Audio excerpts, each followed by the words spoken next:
आप प्रतियोगी परीक्षाओं की तैयारी कर रहे हैं तो आपको यह वीडियो पूरा देखना चाहिए। बड़े ही महत्वपूर्ण प्रश्नों के साथ नया वीडियो। पर्यावरण के अंतर्गत ये बड़े ही महत्वपूर्ण क्वेश्चन रहेंगे। अगर आप शिक्षक बनना चाहते हैं तो आपको वीडियो पूरा देखना होगा। साथ ही अगर आप पुलिस भर्ती परीक्षा के लिए तैयारी कर रहे हैं तो आपके लिए बड़े ही इम्पोर्टेंट क्वेश्चन यहाँ पर मिल जाएंगे। ये क्वेश्चन ज़्यादातर आए हुए हैं और लगातार आने वाले हैं। सेलेक्टेड क्वेश्चन यहाँ पर प्रोवाइड कराए जा रहे हैं। अगर इन प्रश्नों की PDF फाइल आपको चाहिए तो चैनल में ज्वाइन बटन है, उसको ज्वाइन करें। ज्वाइन करने के बाद आपको आपके मोबाइल पर यहाँ पर PDF फाइल प्रोवाइड कराई जाएगी। मुझे उम्मीद है कि यह वीडियो आपके लिए बेहद ही यहाँ पर महत्वपूर्ण साबित होगा। शुरुआत करते हैं। जैसा कि आपके एग्जाम में क्वेश्चन आते हैं, एक क्वेश्चन 4 विकल्प और एक राइट आंसर रहता है, तो यहाँ पर दोस्तों आपको प्रैक्टिस भी उसी तरह के क्वेश्चनों की करनी है जिस तरह आपके वहाँ पर एग्जाम पर क्वेश्चन रहेंगे। तो यहाँ पर आपको इनका उत्तर बताना है। अगर आप उत्तर नहीं बता पाते हैं तब उसका उत्तर मैं आपको बताऊंगा। तो यहाँ पर देखिए, पहला क्वेश्चन है, महासागरों में निम्न में से कौन सा लवण सर्वाधिक मात्रा में पाया जाता है? Sodium chloride, magnesium chloride, calcium chloride और मैग्नीशियम सल्फेट। सिंपल सा क्वेश्चन है। यहाँ पर पूछा जा रहा है सीधी तौर पर नमक के बारे में यहाँ पर पूछा जा रहा है। तो राइट आंसर नमक का सूत्र होता है NaCl यानी सोडियम क्लोराइड। ठीक, राइट आंसर हो गया सोडियम क्लोराइड। फिर यहाँ पर देखिए, निम्न में से किस मिट्टी का विस्तार भारत के सर्वाधिक क्षेत्र पर है? काली मिट्टी, लाल मिट्टी, जलोढ़ मिट्टी और बालुई मिट्टी। दोस्तों सीधा क्वेश्चन है कि सबसे ज्यादा भारत में कौन सी मिट्टी पाई जाती है? तो यहाँ पर तो राइट आंसर आपका क्या हो सकता है? सभी का ध्यान काली मिट्टी की ओर जाता है दोस्तों। ये विकल्प आपके सामने है, लेकिन राइट आंसर होगा दोस्तों जलोढ़ मिट्टी। जलोढ़ मिट्टी ज्यादा है क्योंकि जल की मात्रा यहाँ पर जो हमारा जमीन है उससे ज्यादा है। ठीक, फिर यहाँ पर अगला क्वेश्चन देखिए, जो शाकाहारी जंतु भोजन के लिए हरे पेड़ पौधों पर निर्भर रहते हैं उनको क्या कहते हैं? ध्यान रखिएगा, शाकाहारी जंतुओं की बात हो रही है। भोजन के लिए हरे पेड़ पौधों पर निर्भर कहते हैं, उनको क्या कहते हैं? उपभोक्ता कहते हैं, प्रथम चरण उपभोक्ता कहते हैं, द्वितीय चरण उपभोक्ता कहते हैं और तृतीय चरण उपभोक्ता कहते हैं। मुझे उम्मीद है इस क्वेश्चन का आंसर आप सही यहाँ पर लगा लिए हैं। तो इसका राइट आंसर हो जाएगा दोस्तों प्रथम चरण उपभोक्ता। जैसे बकरी वगैरह हो गई, ये प्रथम चरण उपभोक्ता हो जाती है। ठीक, चलिए अगला क्वेश्चन आपको दिखाते हैं। क्वेश्चन आपके सामने है। क्वेश्चन है, पर्यावरण शिक्षा में समस्या समाधान विधि का गुण है? कौन सा गुण होता है? पर्यावरण समस्या समाधान विधि एक विधि है पढ़ाने के लिए। ठीक, और पर्यावरण का अगर शिक्षक है और इस विधि से पढ़ाएगा तो उस विधि का क्या गुण है? लक्ष्य केंद्रित होती है, सर्जनात्मक विधि है, उपयुक्त सभी है और चयनात्मक विधि है। सभी में तीनों आ जाएंगे यहाँ पर, तो राइट आंसर सभी हो जाएगा। ठीक, चयनात्मक भी है, सृजनात्मक भी है और लक्ष्य केंद्रित भी है। ठीक, चलिए अगला क्वेश्चन आपको दिखाते हैं। प्रश्न आपके सामने है, मानव विकास के क्रम में 2 पैरों पर चलने का सबसे बड़ा लाभ क्या है? आप जानते हैं कि मनुष्य के जो पूर्वज थे वो होमो सेपियंस थे। होमो सेपियंस से मनुष्य का विकास हुआ है। होमो सेपियंस चारों मतलब 2 आगे के और 2 पीछे के चारों चलते थे, लेकिन 2 पैरों पर चलने पर लाभ क्या मिला? शरीर को अच्छी प्रकार आधार देना, शरीर का भार कम होना, अधिक तेज चाल चलना, हाथ स्वतंत्र रूप से मस्तिष्क की आज्ञा अनुसार कार्य कर सकती हैं। तो सबसे बड़ा ये राइट आंसर हो जाएगा चौथा वाला, जो हाथ स्वतंत्र रूप से मस्तिष्क की आज्ञा अनुसार कार्य करते हैं। यानी आप रेंग भी सकते हैं और चलते चलते हाथ से दूसरा काम भी कर सकते हैं।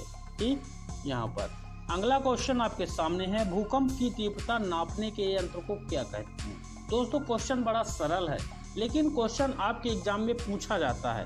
पूछने का ये उद्देश्य होता है कि आपने क्या क्वेश्चन को पढ़ के उत्तर दिया है या फिर बिना देखे ही सब में टिक किया है, ये देखने का उद्देश्य होता है। तो क्वेश्चन सरल है, लेकिन इतना भी सरल नहीं है कि बिना पढ़े वाले व्यक्ति से बन जाए। भूकंप की तीव्रता नापने के यंत्र को क्या कहते हैं? फिजियोग्राफ कहते हैं, कार्डियोग्राफ कहते हैं, सिस्मोग्राफ कहते हैं, बैरोग्राफ कहते हैं। तो दोस्तों राइट आंसर 3 हो जाएगा। यहाँ पर जो है सिस्मोग्राफ इसको कहते हैं। और ध्यान रखिएगा, यहाँ पर ये हमेशा पूछा जाने वाला क्वेश्चन है। भूकंप की तीव्रता नापने का यंत्र जो है सिस्मोग्राफ होता है। अगला क्वेश्चन आपके सामने है, सूर्य से निकटतम ग्रह कौन सा होता है? तो सूर्य एक तारा है, फिर उनके बाद ग्रह आते हैं। सबसे पास का ग्रह सूर्य के कौन सा है?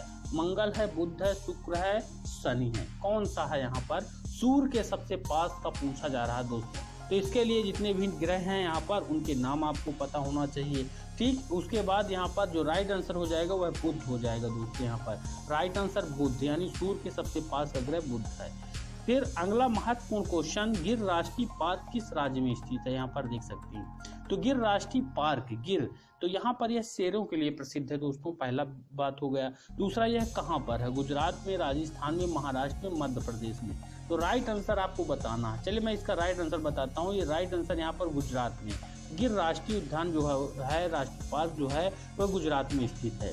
अगला महत्वपूर्ण क्वेश्चन आपके सामने है, यहाँ पर देख सकते हैं। निम्नलिखित वाहिनी ईंधनों में से किसको आजकल पर्यावरण स्नेही माना जाता है? वाहिनी मतलब वाहन में जो ईंधन उपयोग किए जाते हैं, तो पर्यावरण स्नेही कौन से ईंधन को माना जाता है? जैसे पेट्रोल वगैरह है तो द्रवित पेट्रोलियम गैस, संपीड़ित प्राकृतिक गैस, डीजल और पेट्रोल। तो डीजल पेट्रोल के सब जानते हैं, बचे दो।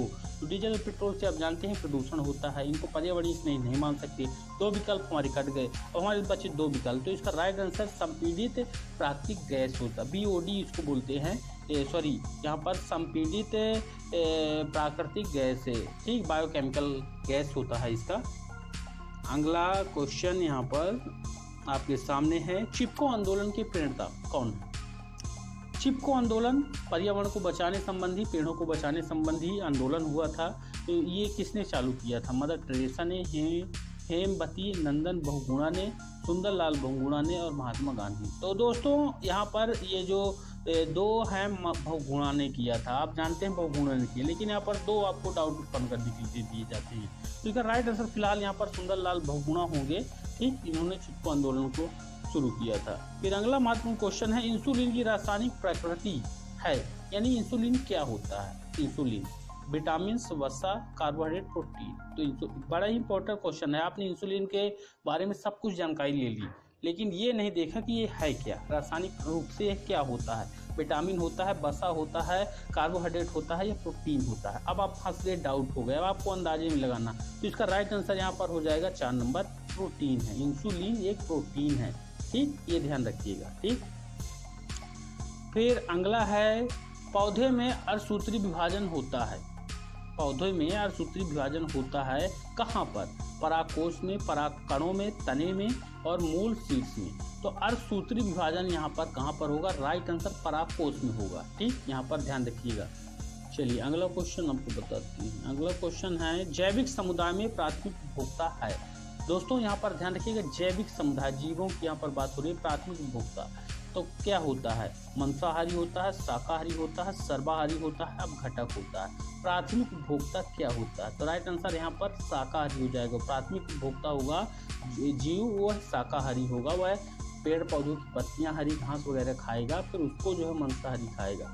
ठीक, जैसे हिरण मान लीजिए, और हिरण को शेर खाएगा। ठीक, फिर अगला यहाँ पर, ज्वर नियंत्रण में आमतौर पर सबसे अधिक प्रयोग की जाने वाली औषधि कौन सी है? ज्वर यानी बुखार आने पर सबसे ज़्यादा कौन सी दवाई का प्रयोग किया जाता है? सिंपल सा सीधा क्वेश्चन यहाँ पर आपको समझा दिए।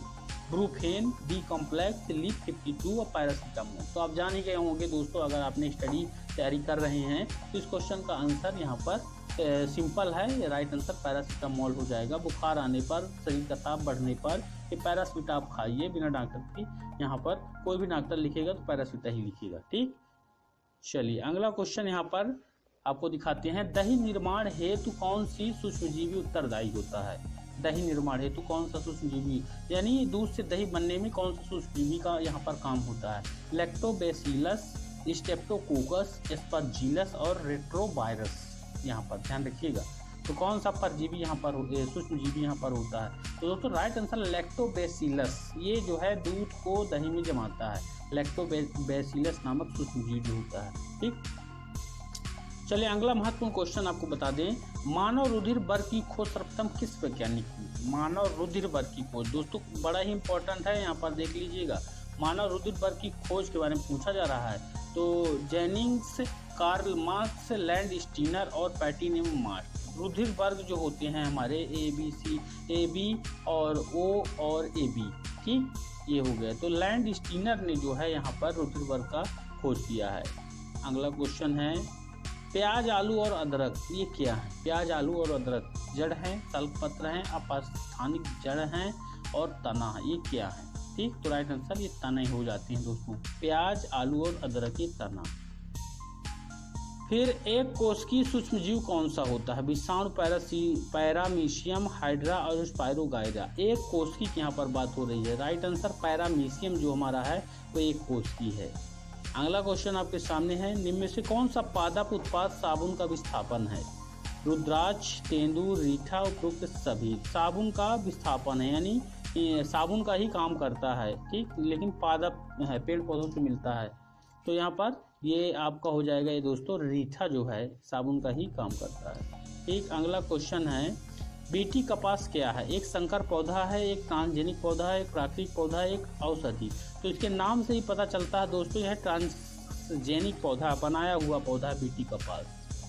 फिर अगला क्वेश्चन है, निम्न में से कौन सर्वाधिक उत्पादन पारिस्थितिकी तंत्र है? उष्ण कटिबंधीय वर्षावन, टुंड्रा, सवाना, मरुस्थल। कौन सा है यहाँ पर सर्वाधिक परिस्थिति वन? तो राइट आंसर उष्ण कटिबंधीय वर्षावन हो जाएगा। अगला क्वेश्चन आपके सामने है, निम्न में से कौन सा रसायन आम पकाने में काम आता है? बड़ा ही इंपॉर्टेंट है दोस्तों। कैल्शियम कार्बोनेट है, कैल्शियम हाइड्रो ऑक्साइड है, कैल्शियम कार्बाइड है और कैल्शियम क्लोराइड है। तो कौन सा होगा यहाँ पर दोस्तों? कार्बाइड का आपने नाम सुना होगा, तो यहाँ पर कैल्शियम कार्बाइड है, लेकिन राइट आंसर कौन सा होगा यहाँ पर दोस्तों? कैल्शियम कार्बाइड राइट आंसर ही होगा। यहाँ पर कार्बाइड बोलते हैं लेकिन उसका नाम है कैल्शियम कार्बाइड। ठीक, ये अगला क्वेश्चन आपके सामने है, कौन सी बीमारी दूषित जल पीने से फैलती है? AIDS, typhoid, anaemia, tetanus. Tetanus तो किसी के लगने से होता है, जंगली चीज कोई लग गई। एड्स होगा नहीं। टाइफाइड ये बीमारी है, ये दूषित जल पीने से फैलती है, टाइफाइड। ठीक, चलिए अगला क्वेश्चन आपको दिखाते हैं, इनमें से कौन सा द्विबीज पत्री पौधा है? द्विबीज, बांस, केला, सरसों, गन्ना। कौन सा दोस्तों द्विबीज पत्री पौधा? इनमें से कौन सा है आपको बताना है। तो राइट आंसर आपको बता दें, सरसों यानी राई जो होता है। ठीक, ये द्विबीज पत्री पौधा होता है। ठीक है, ध्यान रखिएगा। फिर अगला क्वेश्चन है, पौधों में जल का अधिग्रहण करके अधिग्रहण किसके द्वारा होता है? पौधे मतलब जल किसके द्वारा खींचते हैं? फ्लोएम के, कैम्बियम के, पैलीसिएड के और जाइलम के।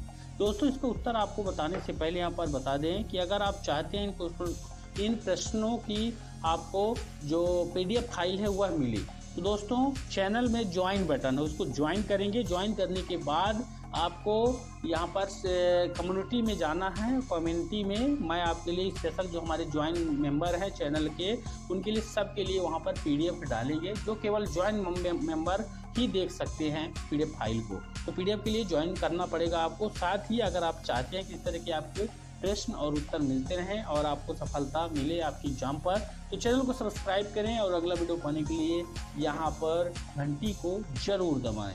तो इसका उत्तर हम बता देते हैं, पौधों में जाइलम का अधिग्रहण जल का अधिग्रहण किसके द्वारा होता है यहाँ पर? तो आप जान सकते हैं किसके द्वारा हो सकता है दोस्तों, तो जाइलम के द्वारा होता है। जल का अधिग्रहण, जल जो है जड़ से ऊपर किसी द्वारा होता है, जाता है पौधों में, जाइलम के द्वारा, जाइलम। ठीक, ध्यान रखिएगा। तो मिलते हैं अगले वीडियो पर, तब तक के लिए धन्यवाद।